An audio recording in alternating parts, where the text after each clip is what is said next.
Okay, welcome everyone to Medicine. It's so wonderful to share this space with you. I want to share some really good news with everyone, which is that we have an echo again. An echo. It's weird. I don't know what's going on. Um,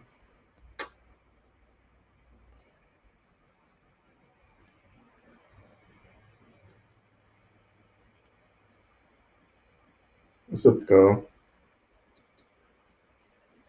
Well, let's see. Let's change a whole another thing here. What happens?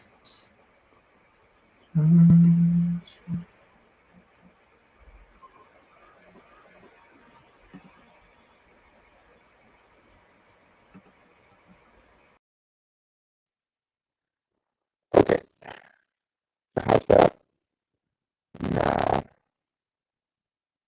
Is that about echo for everyone? Let's drop there again. Uh, one more switch.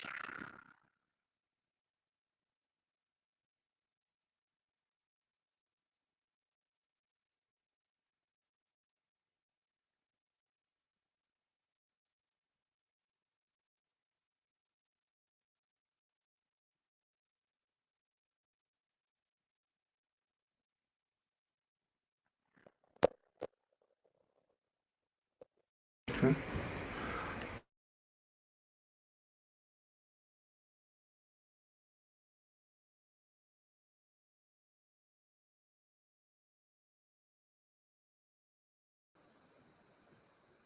Okay, how's that going? Um, it's great. Okay, so we're gonna go with that. The only thing about this version of the sound is that you're gonna get a little bit of background noise from the computer and from whatever else is happening in the background. But we're doing the best that we can. But anyhow, what was the good news that I wanted to share? The good news is that I'm having a pretty good skin day, as you can probably see. So that's what I wanted to share. And I think that is the blessings of Medicine Buddha. Um, so I think that should be lots of encouragement to continue your practice because you too can have really wonderful skin. Now, this is really interesting because um, you don't often get so within like Tibetan Buddhism and with training, right, to be a Lama and through your retreat there, we go through these kind of series of prayers, and these prayers are very old. They come directly from just the lineage itself. And I swear to you, there's a prayer that we used to do every day in retreat, and we had to do it like the practice day and 3-year retreat is split into 4 what we call tuns, and tun is like means like practice period. So you had the early morning, mid morning, early afternoon, and evening tun, and then you get a break in between each practice period, each tun, and there would be different prayers that we had to do. Some prayers could take up to 30 minutes to recite and complete. Some of them took like a couple seconds. So one of the prayers that we did, I think, in the second tune every day, the mid morning practice session was the main session. That was always the longest session. And at the end of that session, we would do this prayer, which was literally actually praying for good hair and skin. I kid you not. It's because in like cultural based Tibetan Buddhism, like skin was good skin and hair and clear eyes, right? They were signs of good karma, of good merit. So to have that meant that like you had really good, you were really doing good things. It was one of the signs that you were, doing really good work in your lives and you would be born with good skin. Um, and, and clear eyes and good hair. Um, One day I need to actually find that. I have to find a lot of this stuff. I've been wanting to teach so much of this material, but I haven't touched it in years. It's so much, actually, in a retreat practice that we do. Um, it's just so much material, so many practices, so many prayers, sadhanas that like I don't like. People would be surprised at actually how many practices we're trained in because it's quite a few. Most of which I won't ever practice again as well. So anyway, enough of that. But anyway, welcome. This is Medicine Buddha. Welcome to those of you who are new. We don't usually start the session off with, check in about skin, but when have I ever been conventional? So as we begin, um, you can, whenever you want, you can go ahead and add prayer requests to the chat box. You can add questions to the Ask a Question section at the bottom of your screen. And we'll get started with practice in a couple of minutes. After I take a couple of minutes to wax poetic on a random thought that comes into my mind that I will skillfully link back to practice. So I'm waiting for that random thought to come. What have I been thinking about this week? Well, this week I think we're going to go back in terms of our practice to the practice we explored last week, which was really working with earth energy, working with internalized, external breath, external exhalation. I've been working a lot with pranayama this past week actually. I know probably pranayama isn't like everyone's favorite. So I'm trying to offer alternatives as we practice for those of us who can't really work with the breath. So we'll continue with that practice this week. And another short note about, so when we're working with the land, we're working with earth. I have practices that work with all the elements, right? And I introduce those in different venues. It's not always here, but some of you some of you who were with me this past December up in Southern Dharma, we did fire puja, we did fire prayer. And I always do at Southern Dharma up in the mountains, I always do fire prayer every time I'm able to teach there. So I do fire prayers. And maybe some of you are joining us next month in the UK for the residential retreat, where we'll be doing all kinds of pujas. I'll be with Sister Sadala Jackson, or as we like to say, Miss Jackson if you're nasty, and another member of our team, Daniel, we'll be teaching together. And we'll be going through a lot of different prayers, earth prayers, fire prayers. We're going to do some wind prayer as well. And of course, I'll introduce some of this, too, in our sessions here. So the elements are a huge part of this. And for me, earth is really important. Earth energy, I'm earth signs. Like I'm really like in Ayurveda, I'm like Kapha, which is like earth, and water, which basically is mud.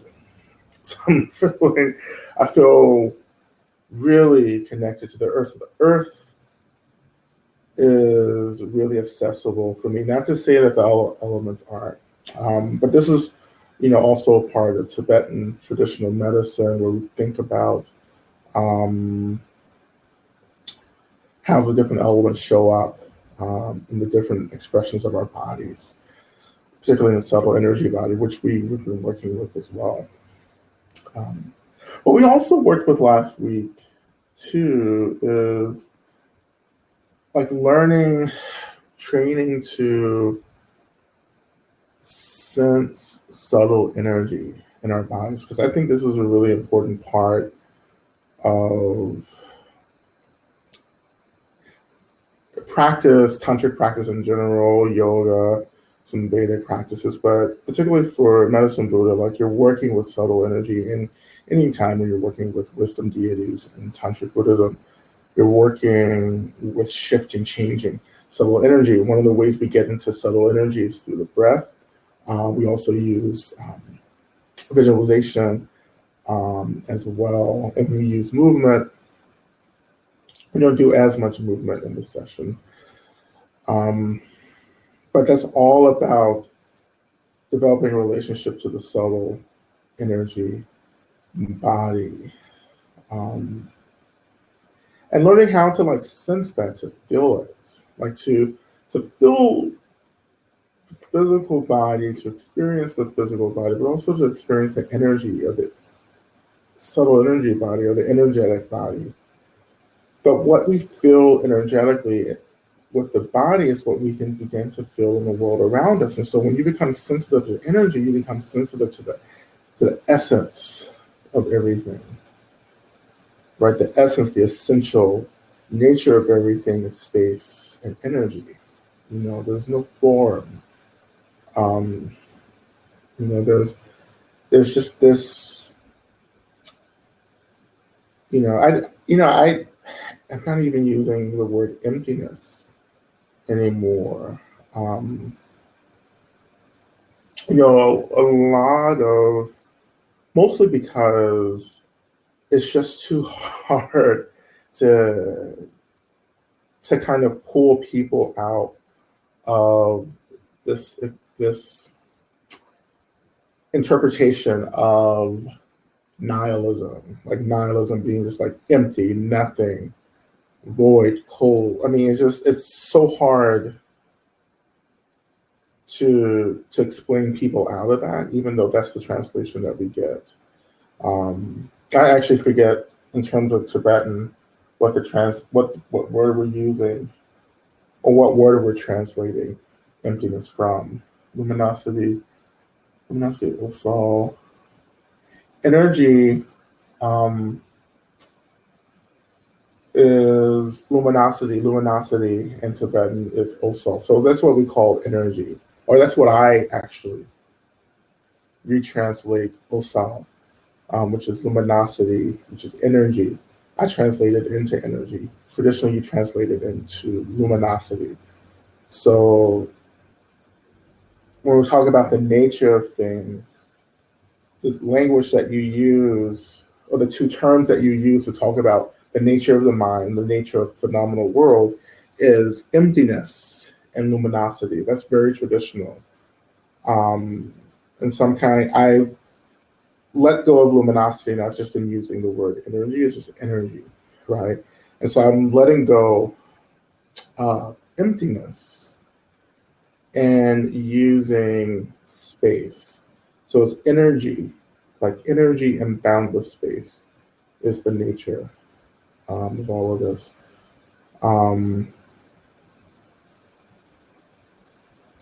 So yeah, shunyata, I heard someone use. So shunyata is suchness.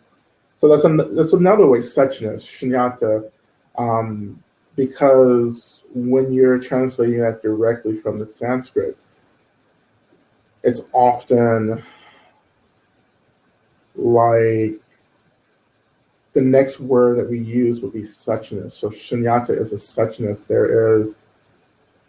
as you would say, that's very traditional. The pregnant void, like it's pregnant, but still doesn't get us. Well, it doesn't get me there, right? So I often said suchness. It is empty, but there is suchness there. There's a somethingness there, but that doesn't still get me there. So I just kind of use space, boundless space and energy right now. That may change, um, but when we're talking about developing a sensitivity to energy, we're talking about that fundamental expression of the nature of everything, including our minds, right? Everything.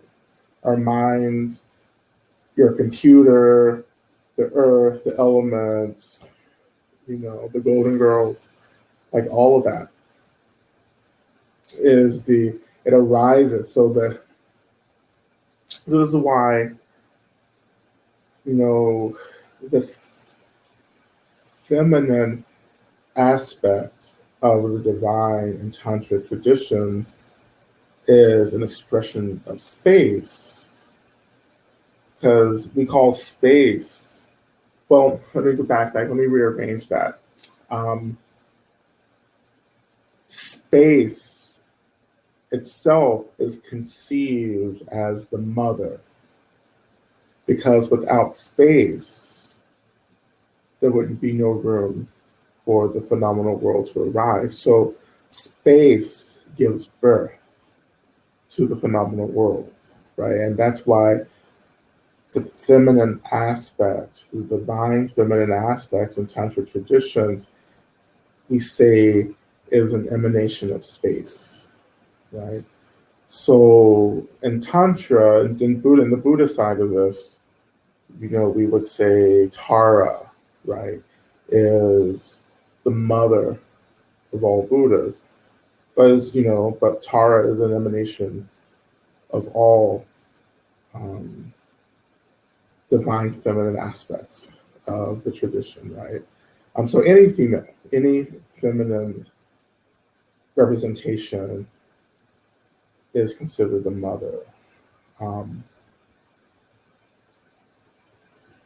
Now, this is what I'm working on. When I talk about, so there's a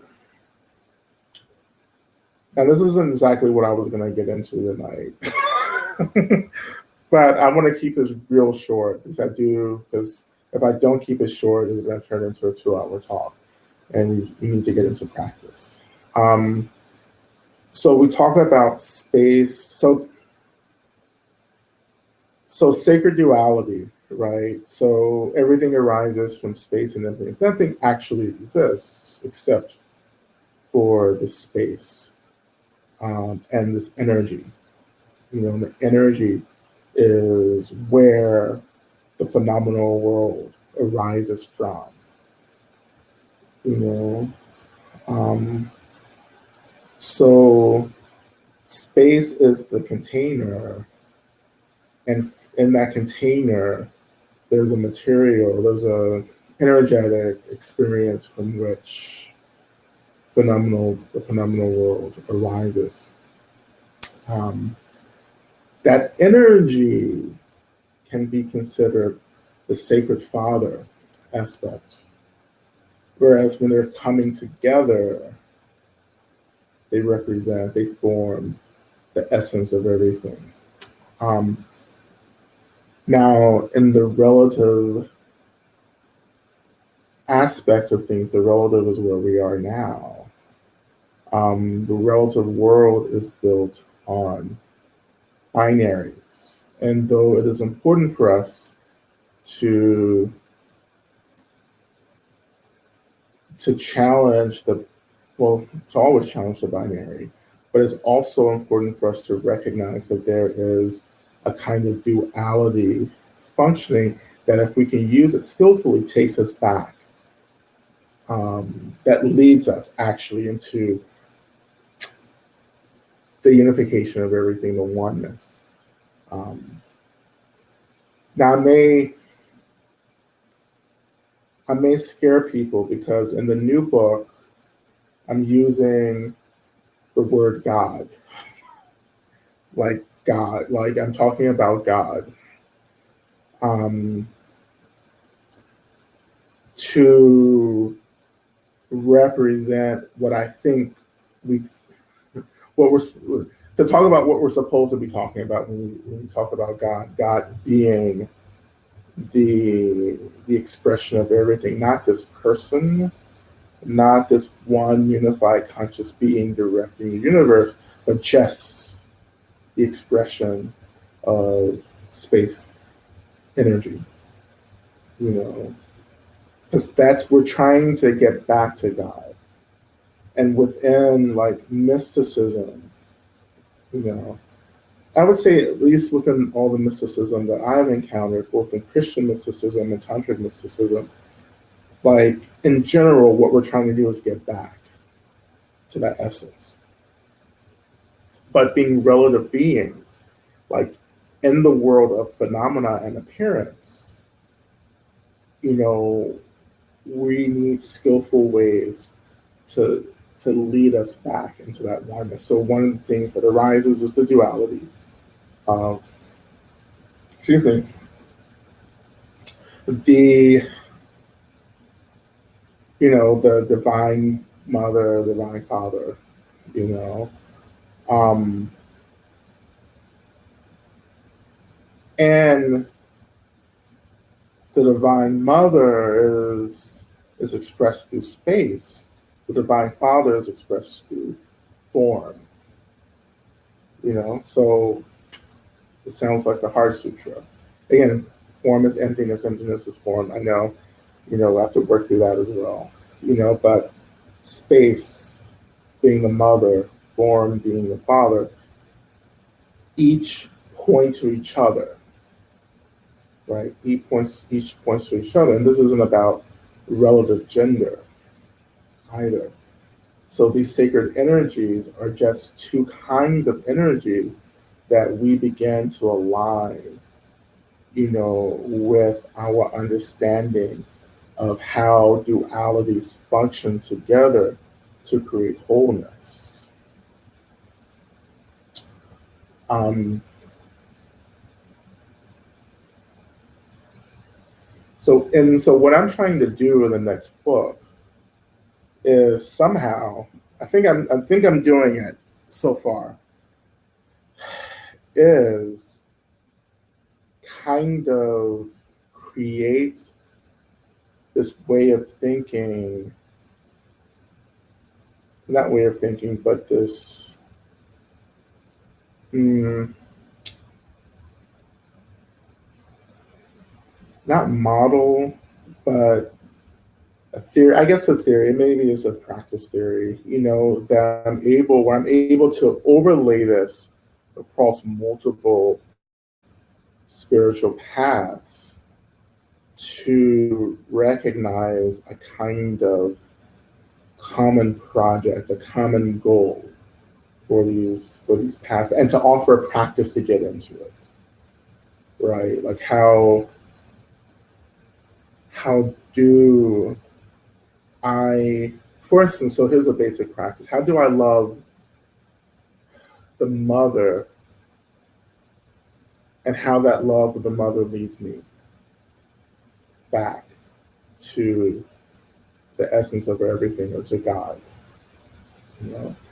On the other hand, how do I love the Father, the Sacred Father, which is actually the edginess of the work that I'm doing, is that I am attempting to reestablish the the sacred divine Father in practice, and how the divine Father leads us to the mother, how the divine mother leads us back to the Father, and how together that is the experience of God or essence, or that's Buddhahood, Buddha nature.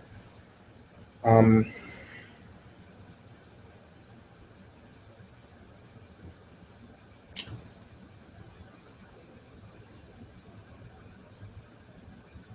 and to explore how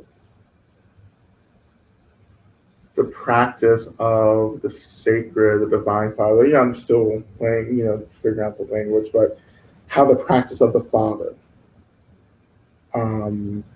has been a part of the ways in which patriarchy has arisen, become a thing, because the risk that we encounter when developing a relationship to form is that we begin to believe, or the risk is when we start believing that form is solid and permanent instead of illusionary and spacious and open.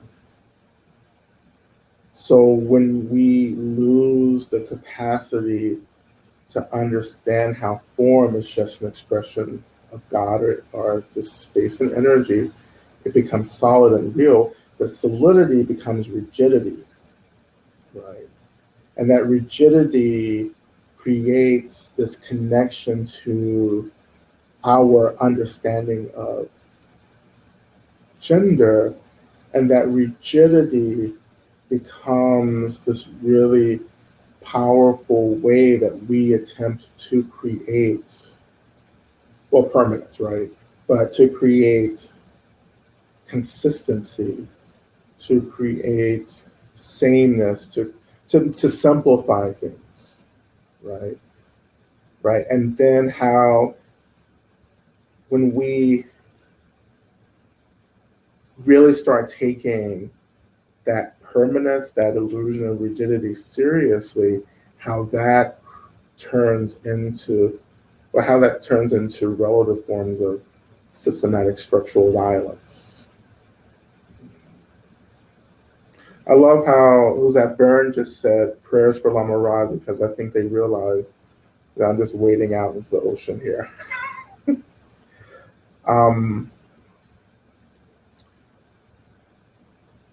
So what I'm doing, I mean, I've been wanting to write about patriarchy. I've done so much work around patriarchy, and how some of you have come to me, but so much. You so you we are so I've been wanting to so one of the reasons I've not written exclusively about patriarchy is because so many people are doing an amazing job on it. I don't know why I could add to that, right? But what I'm actually beginning to understand now, that there's a different way that I can talk about it that comes directly out of the system of practice, where we're talking about how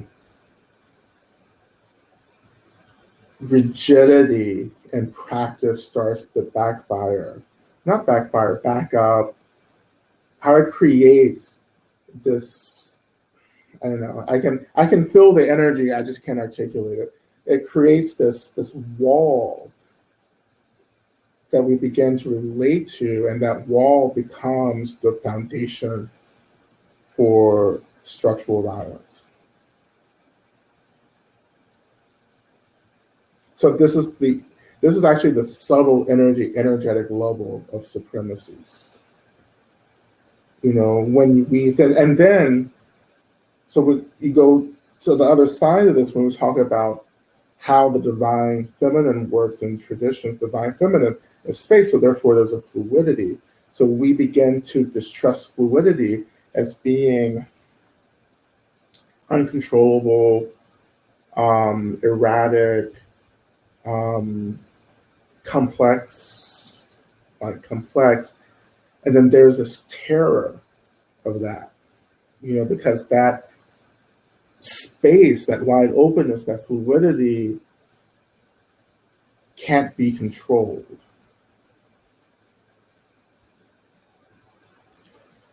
But, as someone, like I'm a devotee to the mother. Like that's I'm a mother devotee. And what that means is that um, I've practiced really strongly, a lot with female deities and the idea of the mother, which I have gotten a lot of support in with my Swami Gardedi. Um,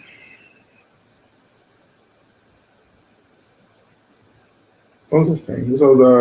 And so, but now connecting to how this idea of the Sacred Father has actually been a huge part of my practice as well. I just have never named it.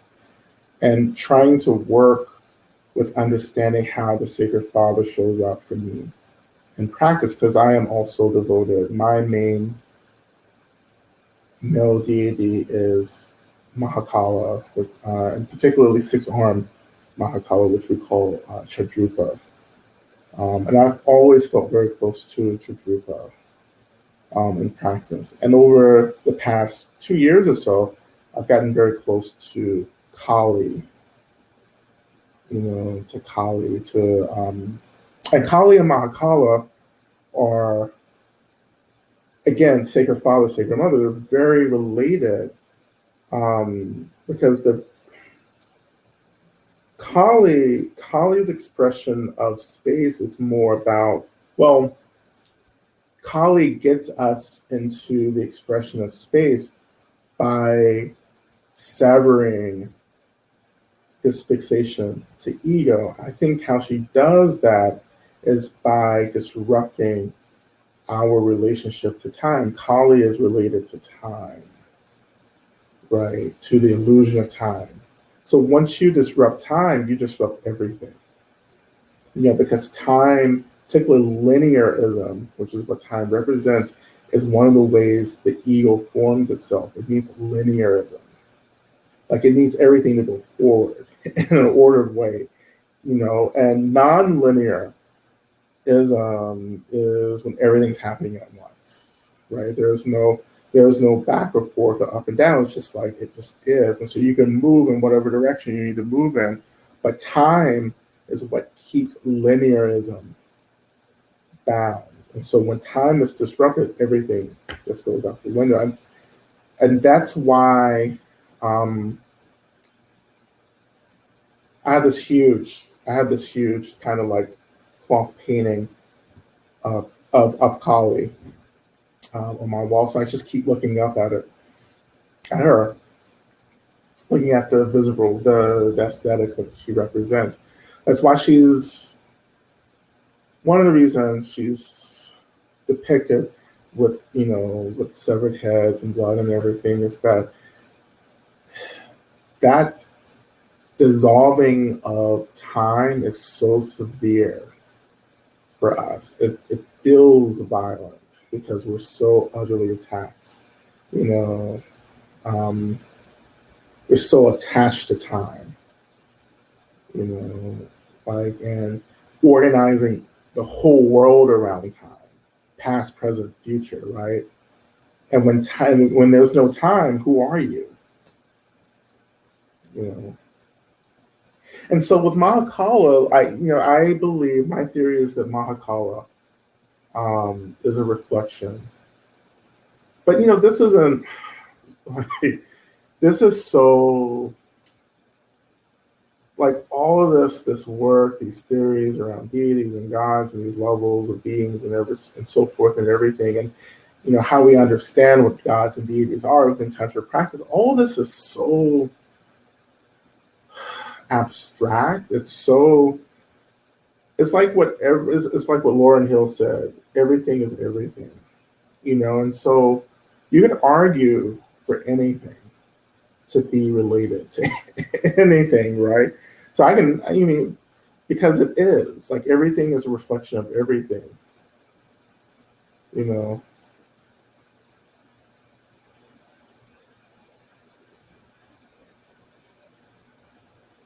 Um, so when I talk about Kali and Mahakala being reflections, and there are multiple Mahakalas and Kalis. Like, there's this, you can go online and look at all the iconography of these different aspects of Kali and Mahakala.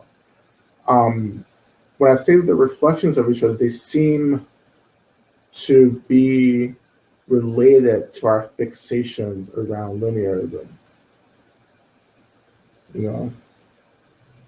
Well, I'm glad this is being recorded because I will never be able to remember this after we finish practice.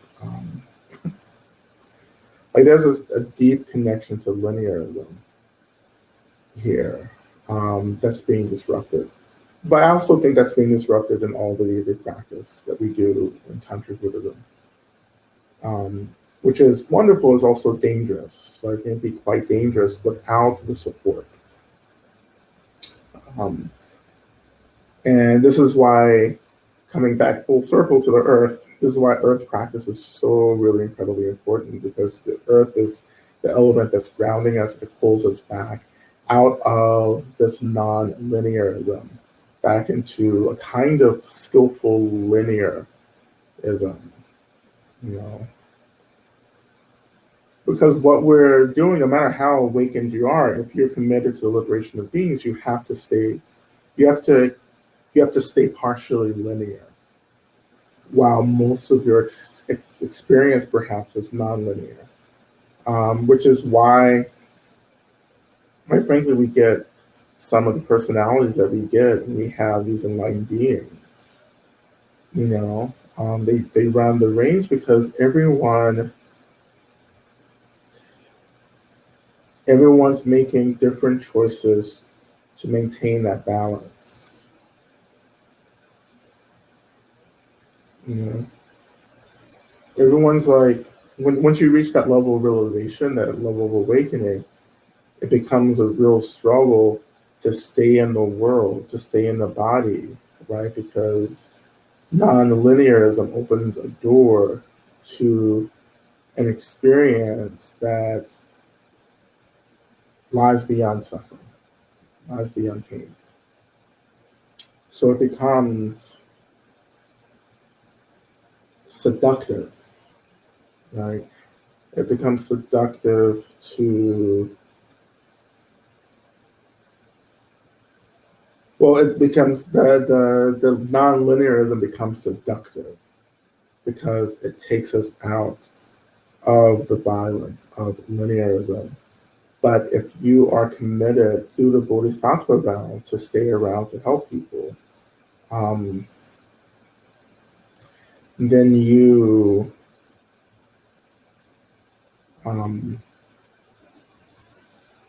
committed to a kind of tension of one part of your being within the linear timeline, another part of your being, probably most part of your being in this non-linearism.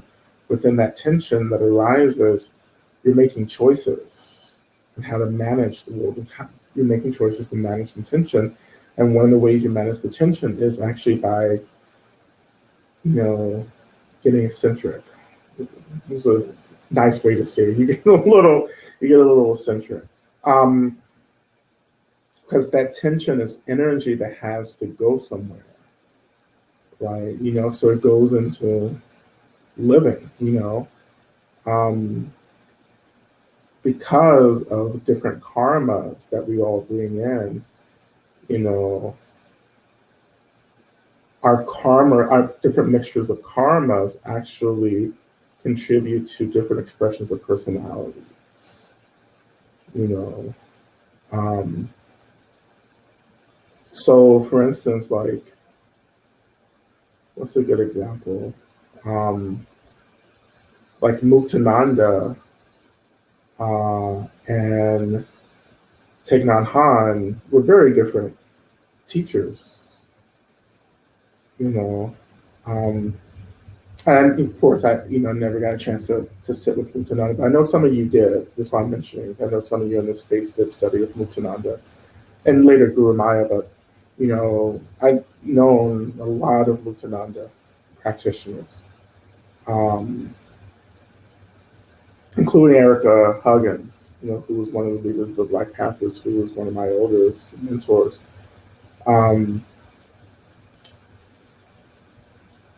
And some of you have studied with Thich Nhat Hanh, as well, and know a lot about Thich Nhat Hanh. So these are very different. Those are different energies.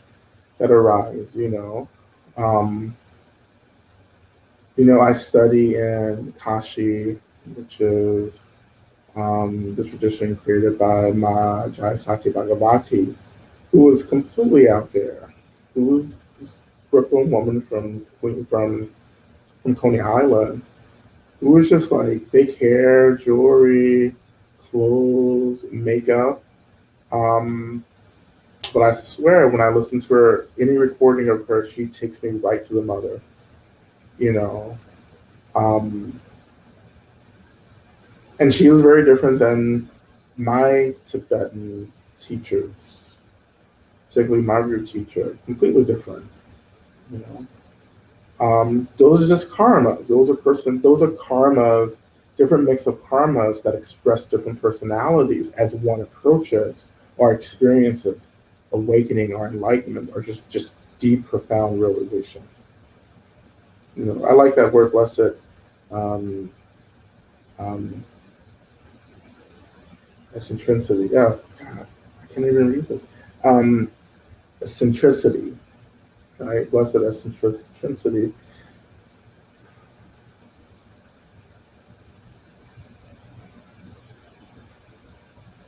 So it's a lot. I mean, it's like the closer, so the dilemma here, and we're gonna get right into practice soon. So I may actually just slip into practice, pretty soon without you knowing it. But like um the struggle here as one approaches awakening, which is again a disruption of linearism, is that everything that we've built around linearism begins to dissolve, like the structure, right? And that structure, again, is the expression of the Sacred Father, which we have misinterpreted as being rigid, right? So that rigidity is what lies at the root of structural violence, right? But when you get into the nonlinearism, time begins to disrupt, and all this rigidity begins to dissolve, and you get space. Your consciousness actually, excuse me, expands, right? So it decentralizes itself from the physical body, so that nonlinear experience means that you begin to experience everything, past, present, and future, as one experience. Um, and it becomes harder to limit oneself, to create a container to keep one clustered in, maintained. Because the body was that. The body is that for most of us ordinary people. The body itself is the container. Once you begin to understand the illusion of rigidity, right? That illusion is the most sacred expression of the Father, is understanding that illusion. Then everything just begins to expand, right? So you're everywhere and doing everything, right? And all this energy that arises from actually having to stay in the body in this world, but also expanding into the formless, into space, into the mother. Um, like all that energy has to go somewhere. If you are an avowed bodhisattva, then that energy goes. A lot of that energy goes into um, getting people free, right? Into the spiritual work of getting people free, teaching, practicing, everything like that. But also, that energy is also going into the expression of personality. Personality is like a net that's being cast wide, or it's like honey, you know, that attracts those of us looking for the sweetness of enlightenment, Or, as I like to say, it's like the milkshake that brings all the boys to the yard. You must understand that all this is going into the book now, because this is fucking brilliant. Um, I am constantly looking for ways to build dharmic ideas around um, using our milkshakes to bring the boys to the yard. I just think that's brilliant. Um,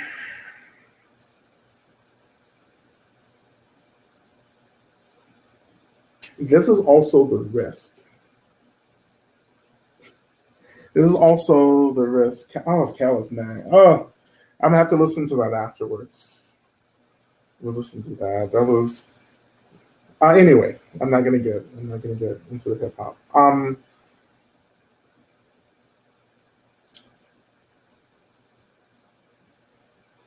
So this is the risk, and after this, we're gonna start practicing. This is the risk here.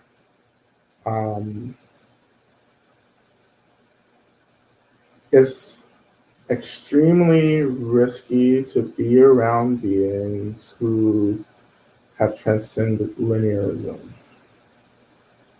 Um, Now that may be another talk. This is going to open up a whole other door that I don't want to get into because I want to practice. But that's when Pema Children talks about the fire. Like she talks about how being close to a teacher is like sitting next to a strong fire. That if you get too close, you get burned, which I think is such a brilliant imagery, right, to use. But that's the fire. Like you're with someone who isn't here, who isn't functioning within the same rigidity. Um, and it's hard, it's confusing. I can just say that in my experience, being around Norla Rinpoche, living with Norla Rinpoche, it was just too much. Just too much.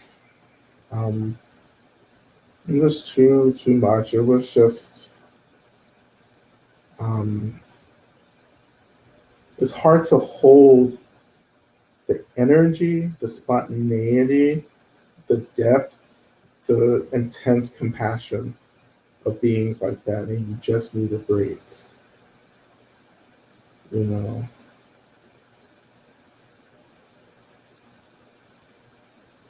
And the other risk too is that if there's not enough grounding, like I just I don't believe that having these awakening experiences means that like your ethics are perfect. So I think what that means is that there are aspects of the ego and the ego's function or relationship to the body that can become difficult to manage. Um, and I think that it's easy to cross a line with people because you see too much and you understand too much and you say, well, I'm just going to do this and this is going to get people free, but it's not the most skillful thing to do because people don't necessarily have the capacity to process whatever you're trying to do. This is why wrathful compassion, for instance, is real tricky, you know. Or you don't actually say wrathful compassion, you say wrath. Wrath means strong compassion, but wrathful meaning that the kind of compassion that gets to the point can be quite tricky if you're with someone who does that. It can be quite destabilizing, as I have experienced several times. Um, but I had the capacity to work with it over time. So, so that's the risk. You're with someone who's doing shit, and it's not clear often if you've consented to this or not. Um,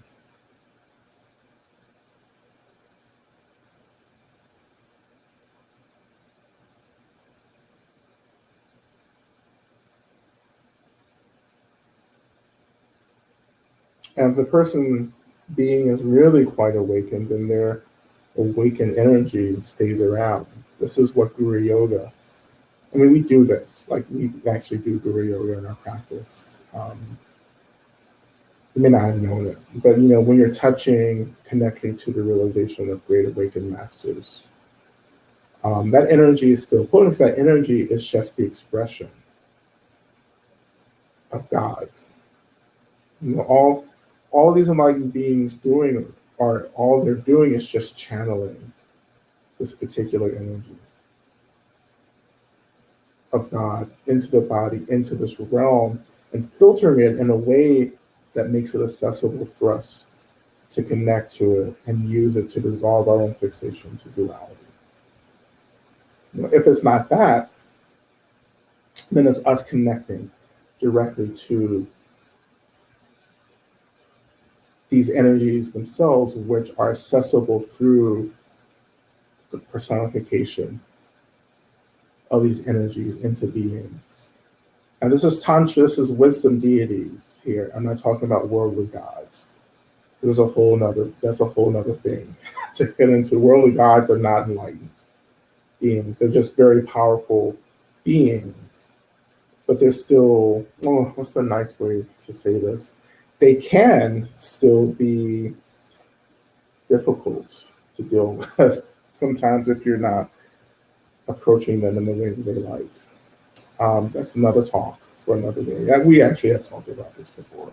This is why we have initiations and traditions and rites and ceremonies, that we engage in, because worldly deities have very strong personalities and still have egos, and they like to be approached in certain ways.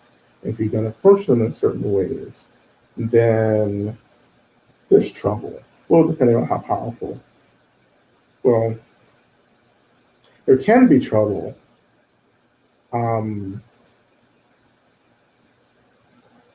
if you are not aligned yourself with other powerful energies. We like to call that spiritual warfare.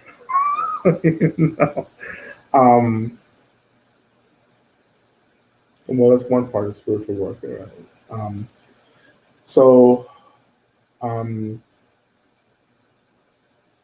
But wisdom deities arise out of God, are the essence of everything directly, and are nothing but benevolence, right? Because it's energy that knows itself, that transcends ego, that we shape. Like our consciousness shapes that energy so that it becomes something appropriate for us to metabolize. That's a little bit of quantum physics as well. Like that consciousness shapes energy. That consciousness is energy, and consciousness is an energy that possesses awareness, and that conscious energy can shape other energies. I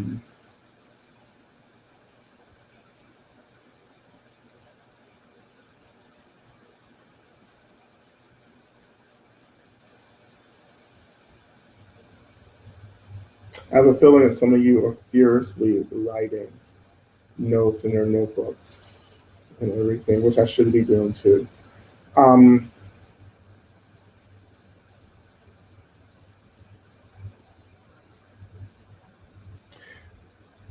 This is, so much of this is why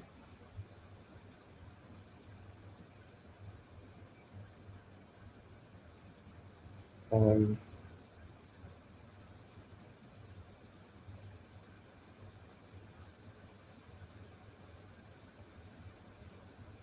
this is why all this is really complicated.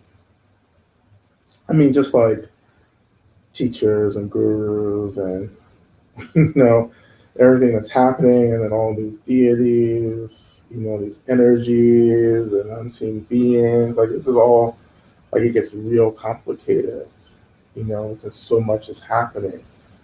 Um,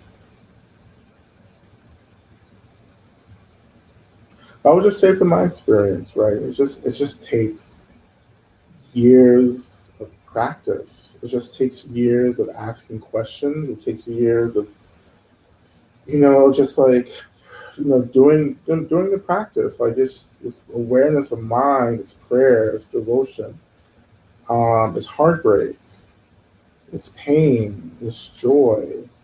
It's being in relationship to all of this. Losing yourself sometimes in this kind of non-linearism because it becomes an experiment. You know, um,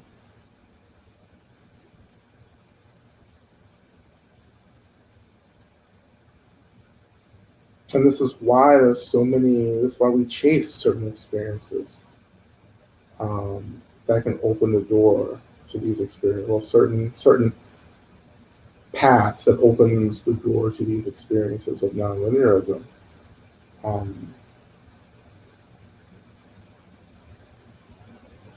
but again, like the core of this, for me, within the realm of the bodhisattva, is that the realized bodhisattva, has to go through all of this and still be in the world and still perhaps look normal. I mean, so whatever normality is, you know, you know.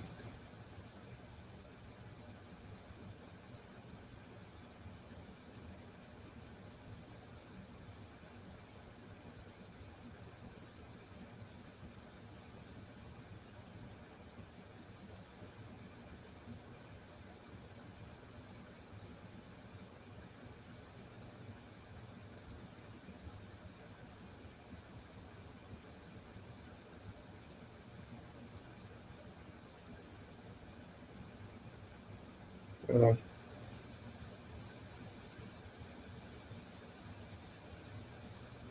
But to cut through all of this is the practice of connecting to the oneness, which I really hate. I don't really like using oneness. But I say essence. Essence is my language.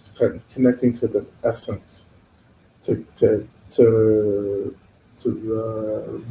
awakened consciousness or Buddha nature, or really I just say God, but that's confusing too for people. Like it's getting back to that,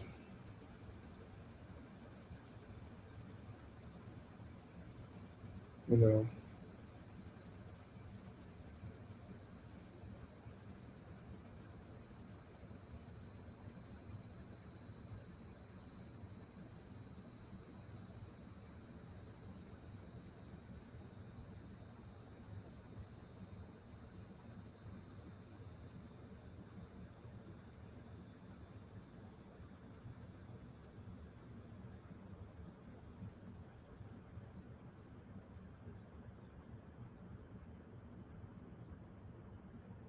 So so let's just start. Let's get into practice. If I keep going, we won't ever practice. I personally need to practice as well. Well, let's begin. Um, Again, if you're not already in a position that feels appropriate for you, find yourself there. Um,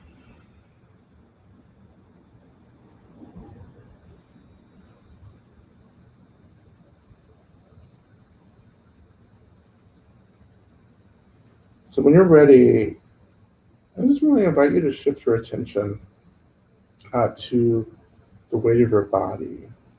So again, we shift our attention to the weight of the body because that's an expression of the energy, earth elemental energy, grounding, stability.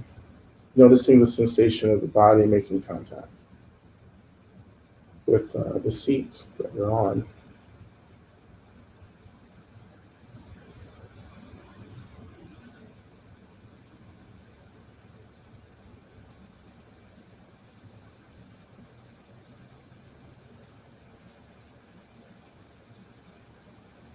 When you're ready, shifting your attention down to the earth, noticing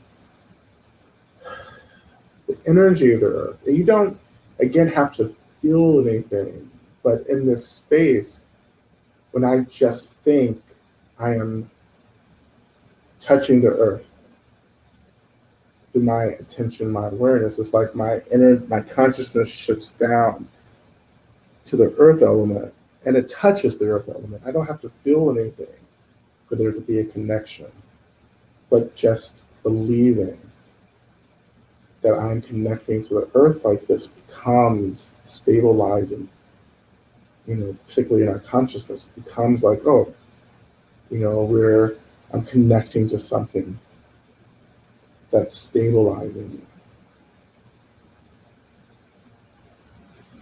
me. Again, this is an expression, you know, of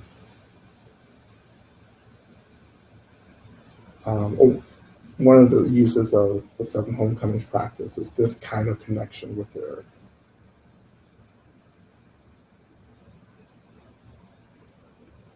So maybe it's more accessible for you to experience the sensation of meeting the seat, being held by the seat, and that's fine as well. Either way is fine.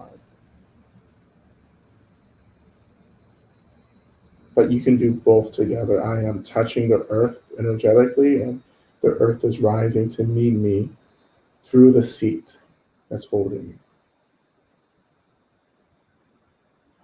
And I wonder, in this moment, can you just allow, or rather, can you trust the seat to hold you?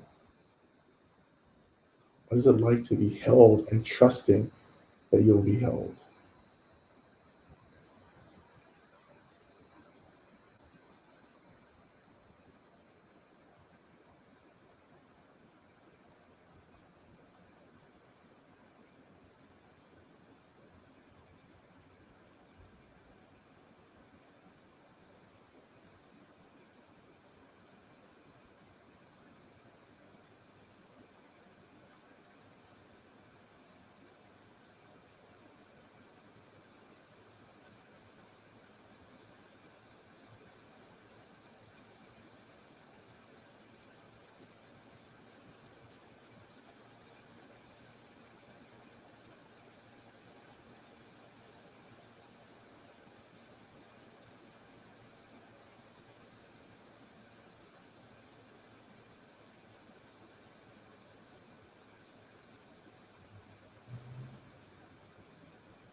So we're going to do something a little different with the practice. We're still going to connect to the earth energy. I want you to actually shift your attention to your heart center, right? The heart center, the heart chakra, being this kind of energy center that's associated with empathy, love, compassion, openness, and so forth. And if you're working with the breath directly, just imagine breathing in and out of the heart center.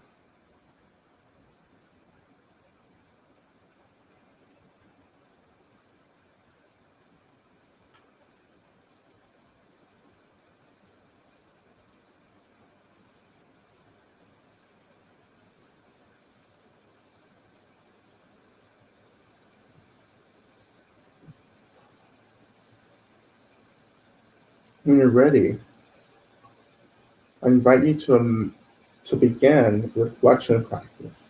Now, I want you to begin to reflect on your prayers, the prayers that you've offered, for those who've offered, or, prayers that are just personal that you haven't offered, but just reflecting on those prayers. What do you most need to see?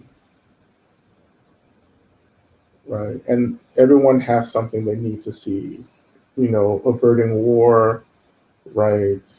Getting out of pandemic, praying for those we've lost, praying for loved ones. There's something for everyone to pray for right now, right?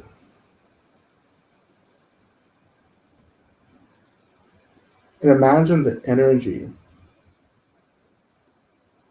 of these prayers begin to awaken within your heart center, within the heart itself, the heart chakra.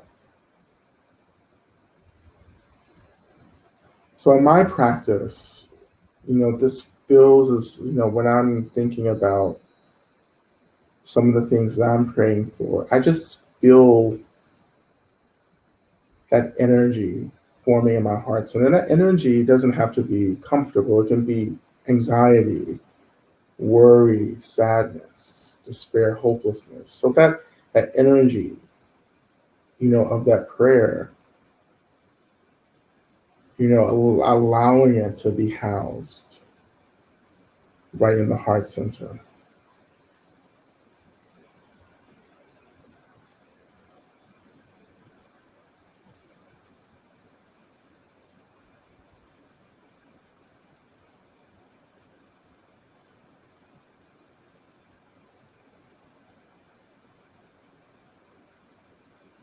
So we're getting into this edge of this duality that we've been talking about, the mother and the father, right? Where there's a rigidity that we misunderstood the aspect of the Sacred Father. And if we can just open that rigidity and allow that what feels to be permanent and solid and difficult to be released into the openness, spaciousness, the vastness of the heart center, of the heart chakra, then we are slowly allowing the Sacred Mother to awaken. Because the father leads the mother leads the father. Together they lead to the oneness. Not the oneness, the essence of everything.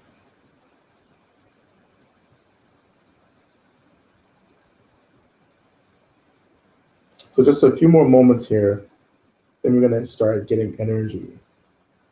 Right? We're gonna start getting maybe some Shakti or some prana, moving up into the heart center.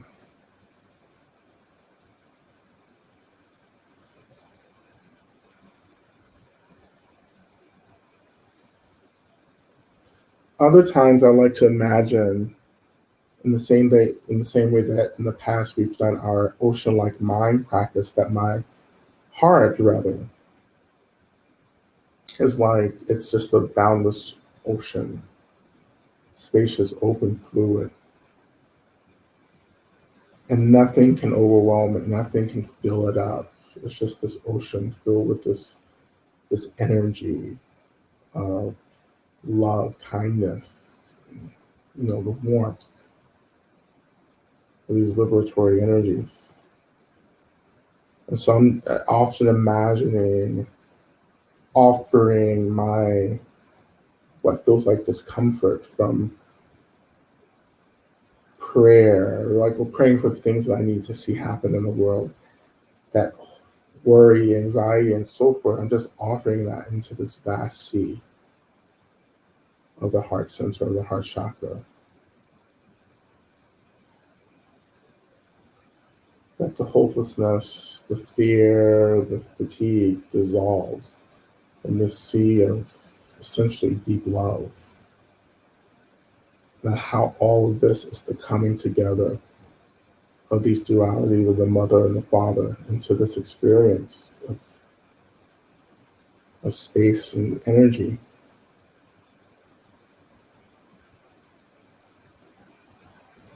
where everything is everything.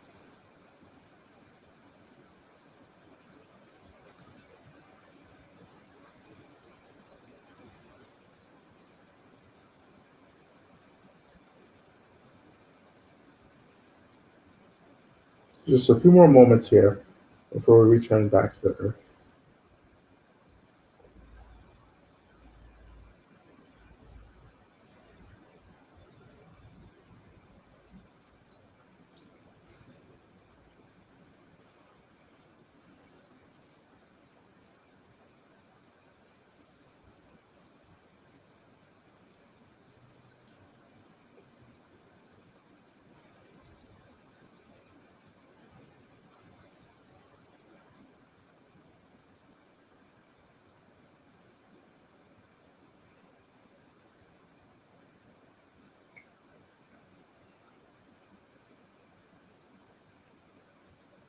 Okay.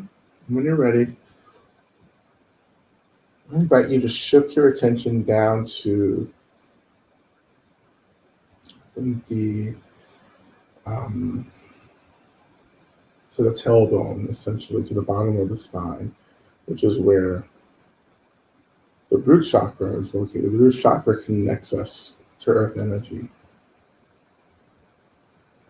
So the chakra associated with groundedness, home, stability, safety. And for some of us, that chakra can be in a lot of trauma, where we begin to experience a lot of unsafety, a lot of ungroundedness, instability. So to begin to work to help that, we're going to start absorbing this energy of the earth first up into that root chakra, the tail of the spine, and slowly up into the body. Okay? So shifting our attention again to the tail of the spine and imagine that we're breathing in and out of the bottom of the spine.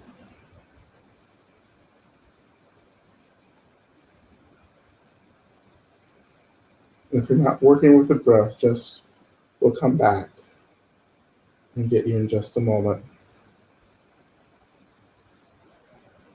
But breathing in, inhaling into that root chakra, the tail of the spine, exhaling out. And you're exhaling out of the body here to begin with. So it's like you're inhaling up into the tail of the spine, you're inhaling back down out of the body. And we're going to reverse that in a second.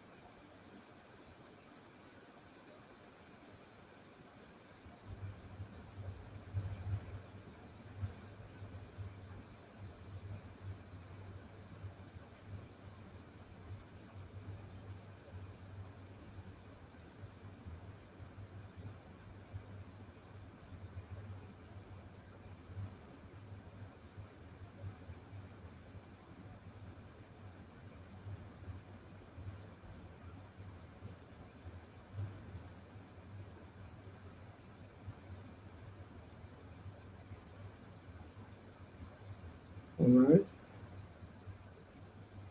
So we're going to shift slightly and going deeper into the practice. So turning our attention back down into the earth and beginning to just name, identify the energy of the earth that feels most appropriate for us. And you can name this, whatever feels appropriate. I often name this energy the energy of stability. The earth is stability. And when I think about that, when I name that, that energy of the earth really comes into focus. I feel the stability radiating from the earth. You know, some of you may call it groundedness. Some of you may call it, the energy of nurturing or foundational energy or still energy, whatever is appropriate for you, but to name it. Naming it is important at this point.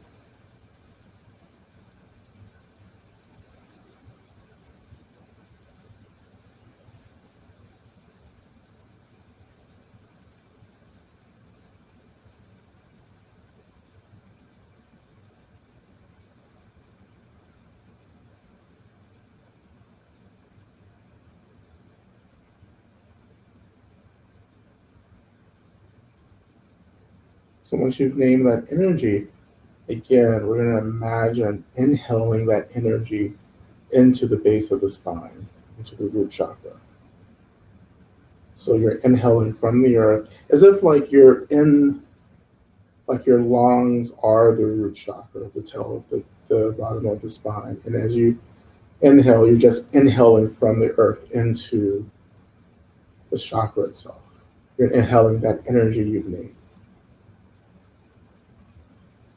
And exhaling, but not thinking about the exhale right now, just focusing on inhaling into the root chakra and just exhaling. If you're not working with the breath, just imagine that the root chakra, the toe of the spine, is just absorbing that energy from the earth. It's seeping up into the tail of the spine, right? And just coming right into the chakra. This is practicing with this just for a few moments here.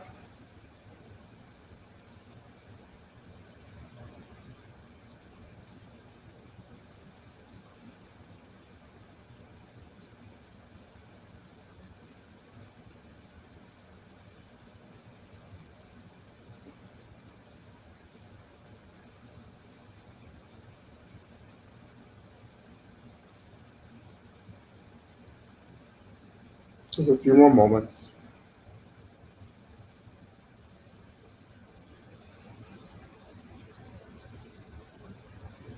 Now, as the root chakra begins to fill up with the energy of the earth, imagine that that chakra becomes stable. It's beginning to stabilize.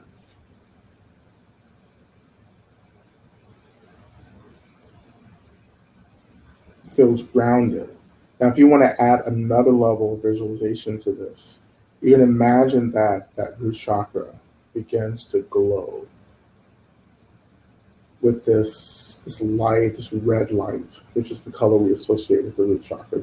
So it's growing, radiating this grounding red energy throughout the body.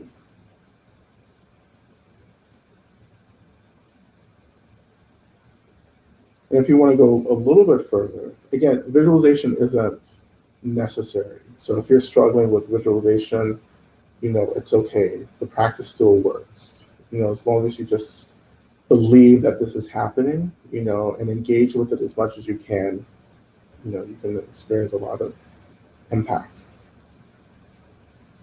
But to go a little further for those of you, who may want a little more, you can slowly begin to imagine that the body is translucent. Like the body is like a balloon, a balloon filled with that's inflated, filled with air. You can see through the body. And you can see down to the base of the spine. And you can see the root chakra, this ball of red light, radiating soft red light up into the body. So it's like you become like a red balloon, radiating this red light.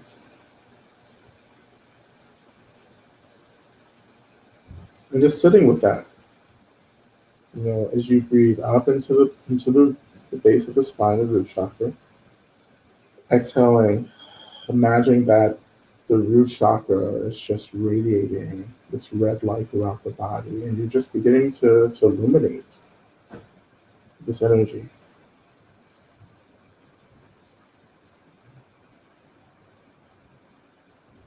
That's not the main practice we'll stick at, but this is just something to work with just for a few moments as we move to the next stage of the practice.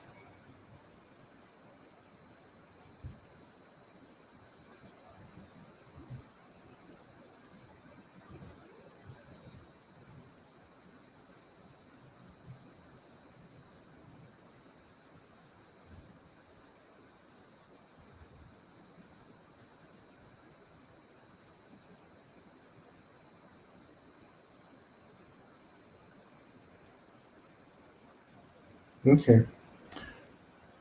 I'm going to add, I think, maybe kind of a new, um, newish practice for many of us. So we are moving into the internal exhale. So that means we're releasing breath and energy into the body. But the modification here is that we're going to imagine that we're exhaling that energy directly up into the heart chakra where we've been holding the energy of our prayers in.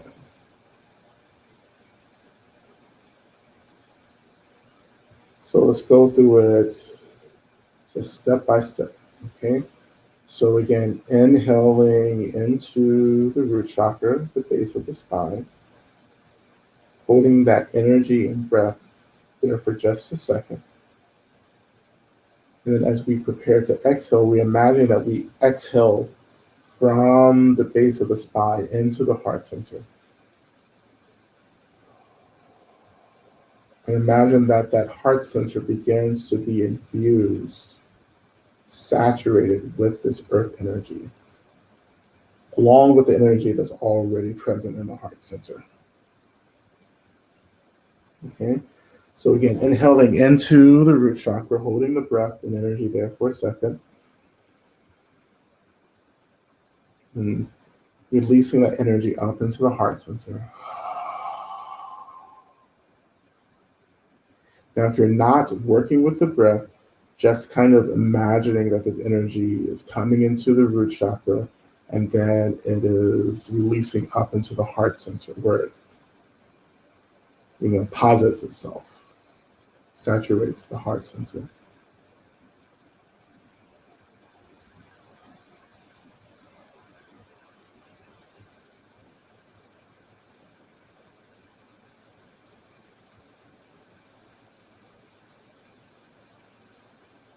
And we're not necessarily imagining an experience here. I just want you just to allow that energy to make its way up into the heart center. And just let those energies mingle and merge and do whatever they need to do. You can notice what happens. You can notice your experience.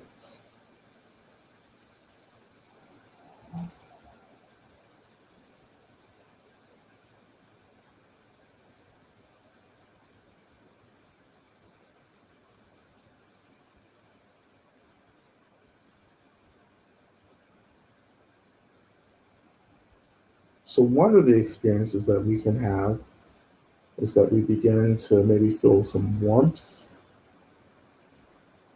kind of awakening in the heart center, some expansion, maybe a little bit of lightness.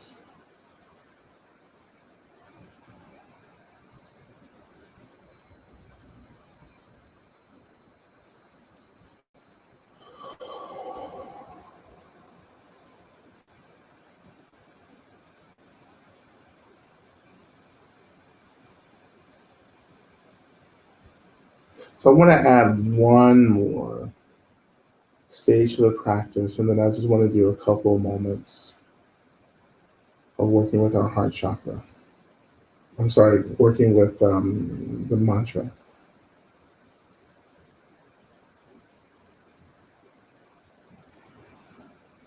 So, starting from the very beginning again, inhaling into the root chakra, holding the breath, releasing that breath in the internal exhale up into the heart center, releasing that breath in the heart center. Now, the next stage, breathing into the heart center, inhaling to the heart center, holding the breath for a few moments, and then releasing that breath internally throughout the whole body. So it's as if the whole body is just like feeling this flow, this current of breath and energy, from the very top of our heads down to our toes and fingers and everything. Every extremity of our body feels this energy, this internal exhale.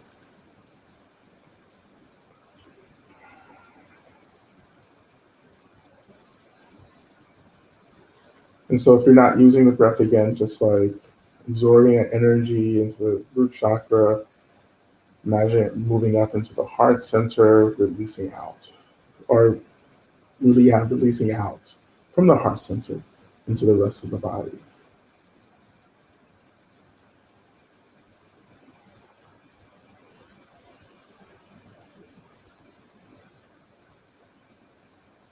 And this is will be our prayer offering for this session. It's just holding those prayers in our heart centers and letting these energies feed those prayers. As these energies feed those prayers, they also take care of the suffering that we experience.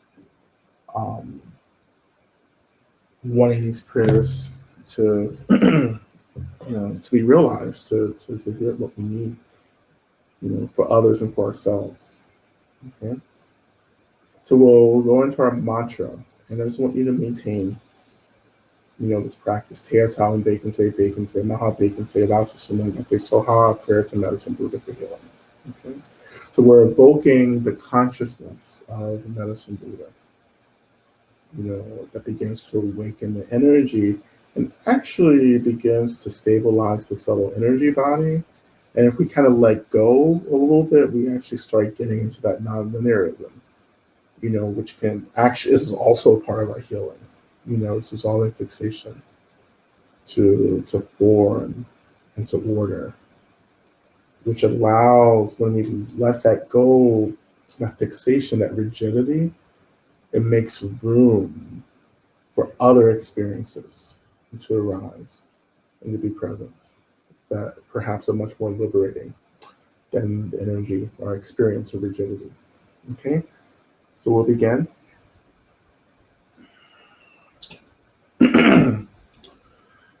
Oh, te begenze, maha begenze, raza sumungates ua. Te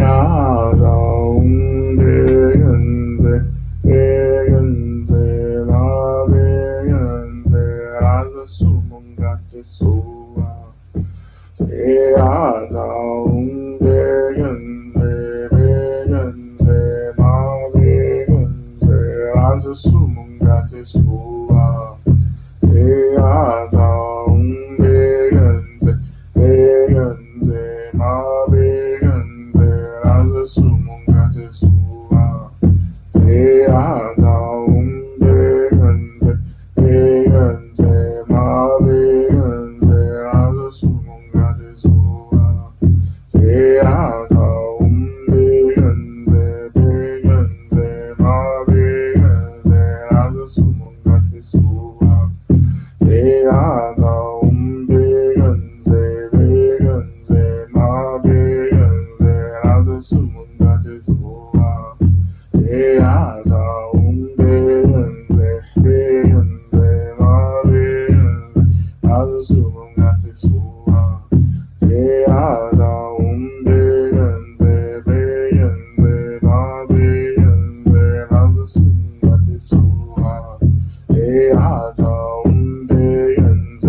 sumungates ua. Te begenze, ma begenze, raza sumungates ua. Te begenze, ma begenze, raza sumungates ua. Te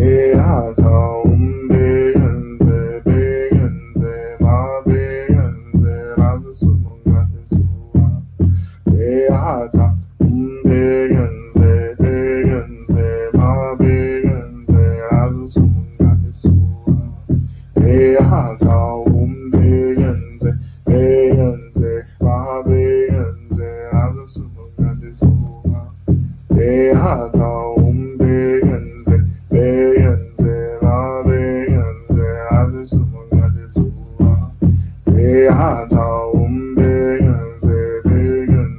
ma begenze, raza sumungates ua. Te begenze, ma begenze, raza sumungates ua. Te begenze, ma begenze, raza sumungates ua. Te begenze, ma begenze, raza sumungates ua. Te begenze, ma begenze, raza sumungates ua. Te begenze, ma begenze, raza sumungates ua. Te begenze, ma begenze, raza sumungates ua.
You're working with the breath. I invite you just to take a deep breath in. We're going to do this 3 times. Take a deep breath in, filling up the whole body. And when we release it, imagine that you're releasing the air from every pore opening in the body all at once. And do it twice more. And every time you release, just letting go of everything that feels stuck or heavy or overwhelming. Okay? 2 more times.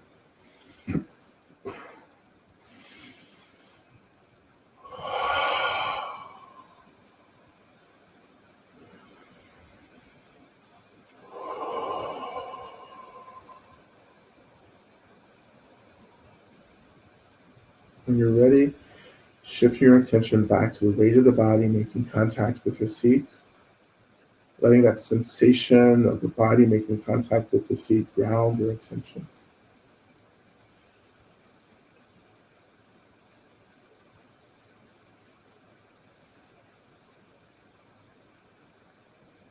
Reconnecting to the earth as well, touching your attention down into the earth, allowing the energy of your attention or your consciousness to meet the energy of the earth, allowing the earth to ground your attention, your consciousness back into this timeline, this moment, this space.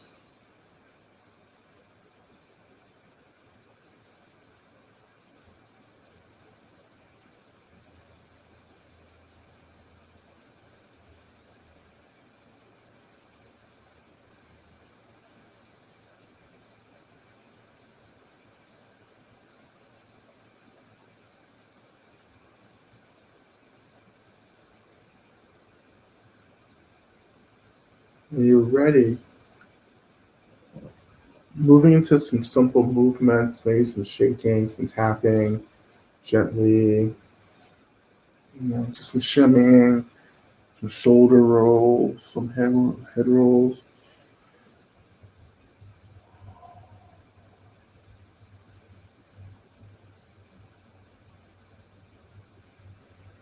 Shaking it all out.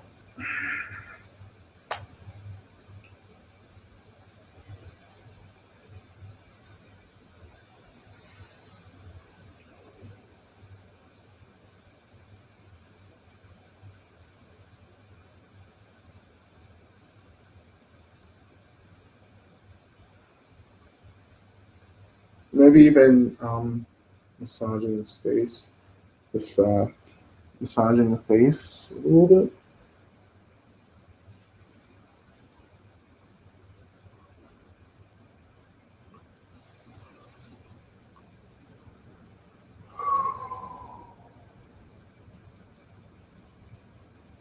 Okay, so we're gonna move into reciting offering Shantadeva's prayer, which is in the chat box as well. And recite this 3 times. May I be a protector to those without protection, a leader for those who journey, and a boat, a bridge, a passage for those desiring the further shore. May the pain of every living creature be completely cleared away. May I be the doctor and the medicine, and may I be the nurse for all sick beings in the world until everyone is healed. Just like space, and the great elements such as earth, may I always support the life of all the boundless creatures. And until they pass away from pain, may I also be the source of life for all the realms of varied beings that reach into the ends of space. May I be a protector to those without protection, a leader for those who journey, and a boat, a bridge, a passage for those desiring the further shore. May the pain of every living creature be completely cleared away. May I be the doctor and the medicine, and may I be the nurse for all sick beings in the world until everyone is healed. Just like space and the great elements such as earth, may I always support the life of all the boundless creatures. And until they pass away from pain, may I also be the source of life for all the realms of varied beings that reach into the ends of space. And lastly, may I be a protector to those without protection, a leader for those who journey, and a boat, a bridge, a passage for those desiring the further shore. May the pain of every living creature be completely cleared away. May I be the doctor and the medicine, and may I be the nurse for all sick beings in the world until everyone is healed. Just like space and the great elements such as earth, may I always support the life of all the boundless creatures, and until they pass away from pain, may I also be the source of life for all the realms of varied beings that reach into the ends of space.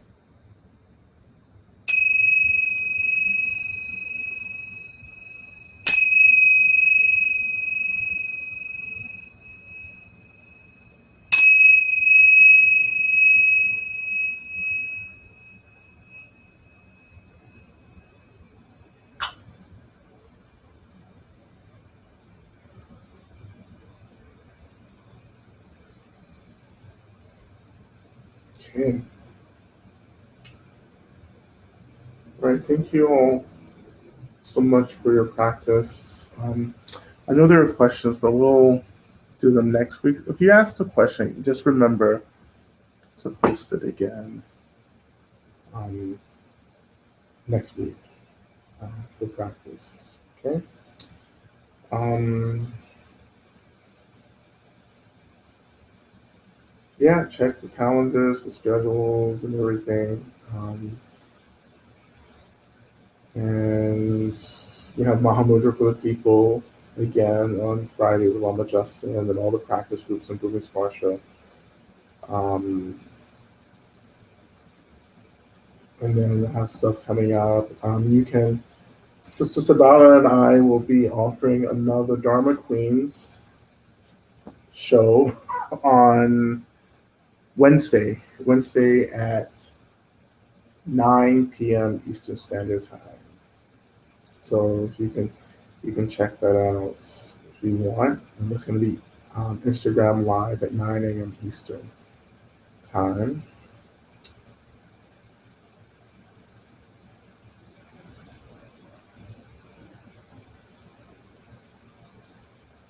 All right. So just advice, I would after this do some movement, some walking, pacing, some asanas or stretches, gentle movements. Put on some music and dance. Um, Shake some of this energy out, get it going. Have lots of water um, as well, and pay attention to your dreams as well. Um, just let me know next week what your experiences have been after the practice.